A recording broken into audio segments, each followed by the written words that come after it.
మీరెప్పుడైనా ఓ అద్భుతమైన కల చూసి ఉదయం లేవగానే అది మర్చిపోయారా? ఇది మనందరికీ జరిగే విషయమే. కానీ అసలు మనం కలలను ఎందుకు గుర్తుంచుకోలేం? పదండి తెలుసుకుందాం. మనకు రాత్రి నిద్రలో 4-6 సార్లు కలలు వస్తాయని మీకు తెలుసా? కానీ మన మెదడు REM ర్యాపిడ్ ఐ మూవ్‌మెంట్ స్లీప్‌లో ఉన్నప్పుడు కలలు అత్యంత తీవ్రంగా ఉంటాయి. అప్పుడు మెదడు ఎక్కువగా యాక్టివ్‌లో ఉంటుందేమో కానీ ఆ మెమరీ స్టోరేజ్ సిస్టమ్ కలలను సరిగ్గా సేవ్ చేసుకోదు. మెదడు సెరోటోనిన్, నోరోఫిర్నెఫ్రిన్ అనే కెమికల్స్ ద్వారా మన రోజువారీ జ్ఞాపకాలను దాచుకుంటుంది. కానీ నిద్రలో ఉన్నప్పుడు ఈ కెమికల్ స్థాయిలు తక్కువగా ఉంటాయి.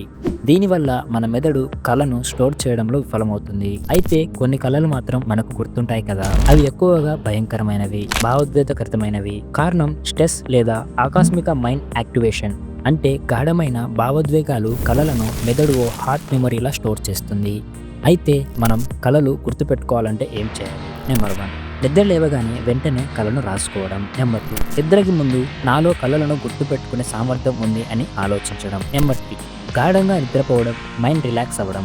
మీకు ఎక్కువగా ఏ రకం కలలు వస్తాయో కింద కామెంట్ చేయండి. ఇలాంటి ఆసక్తికరమైన విషయాల కోసం ఫ్యాక్ట్స్ బై ఫ్రెండ్స్ ఛానల్ని సబ్స్క్రైబ్ చేసుకోండి. Thanks for watching.